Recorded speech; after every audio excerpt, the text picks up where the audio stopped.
सच की हमेशा जीत होती है, लेकिन मेरे सच की 2 बार हार हुई। वो मुझे हराने वाला भी और कोई नहीं बल्कि मेरा परिवार था। 9 साल पहले मुझे घर से निकाला गया और इस बार मेरे बेटे को।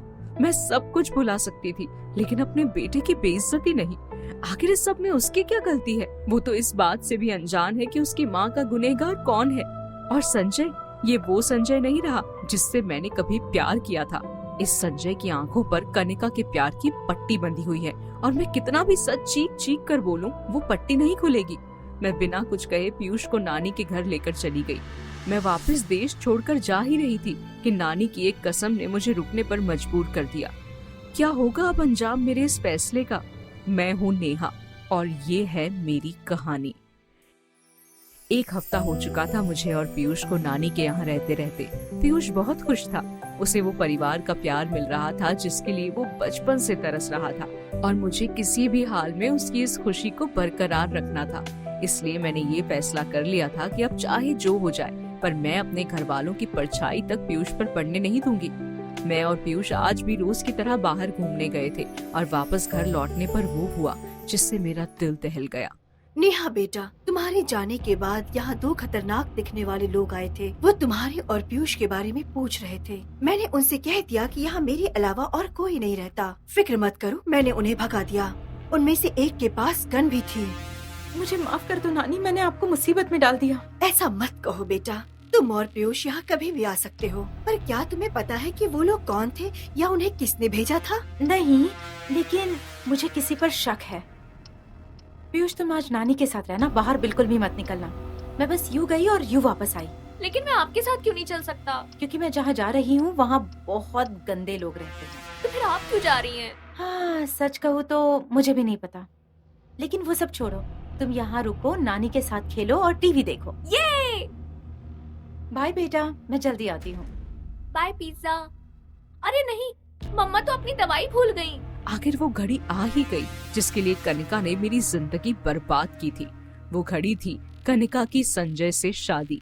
मेरी बर्बादी और खुद की साजिश कामयाब होने के जश्न में नेहा ने मुझे भी बुलाया था। वहाँ पहुँचते ही मेरी मुलाकात उस शख्स से हुई जिसको इस दुनिया में सबसे ज्यादा प्यार करती थी, मेरे पापा। तो तुम वापस आ गई? अकेली आई हो क्या? हाय पापा, मैं अकेली ही आई हूँ। मैं तुम्हें किसी खास मेहमान से मिलवाना चाहता हूँ। मिस्टर ईरानी, मेरी बड़ी बेटी नेहा से मिलिए। कुछ समय बाहर रही थी लेकिन अब वापस आ गई है और अब सेटल होना चाहती है। नेहा, ये हैं मिस्टर ईरानी जो यहाँ की सबसे बड़ी रियल एस्टेट कंपनी चलाते हैं और ये ईरानी ग्रुप के मालिक हैं। हाय मिस्टर ईरानी, आपसे मिलकर खुशी हुई। हाय नेहा, जितना अग्रवाल साहब ने बताया था तुम तो उससे भी ज्यादा खूबसूरत हो। मेरे ख्याल से आप दोनों की जोड़ी खूब जमेगी।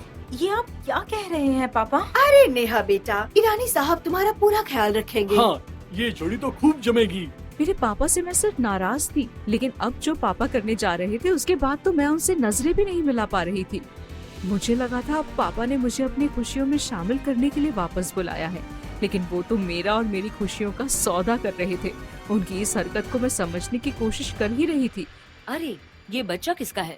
आप अपनी दवाई भूल गई थी मम्मा। क्या इसने अभी तुम्हें माँ बुलाया? सॉरी।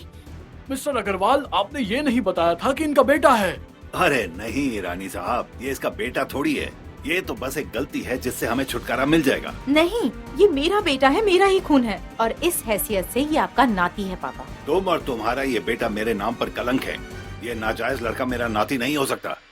मेरे पापा मुझसे नाराज नहीं, मुझसे और मेरे बेटे से नफरत करते थे, और इस बात का सबूत उन्होंने मुझे और मेरे मासूम से बेटे को कलंक बुलाकर दे दिया। शायद उन्होंने मुझसे कभी प्यार किया ही नहीं, तभी तो कनिका की बड़ी से बड़ी गलती भी माफ हो जाती थी और मैं बेगुनाह होकर भी उस चीज की सजा सहन कर रही हूँ जो मैंने कभी की ही नहीं। लेकिन आखिर कब तक? जानने के लिए देखिए अगला एपिसोड सिर्फ पॉकेट एफएम के YouTube चैनल पर, और द रिटर्न के सारे एपिसोड्स को सुनने के लिए डिस्क्रिप्शन में दी गई लिंक से डाउनलोड कीजिए पॉकेट एफएम ऐप।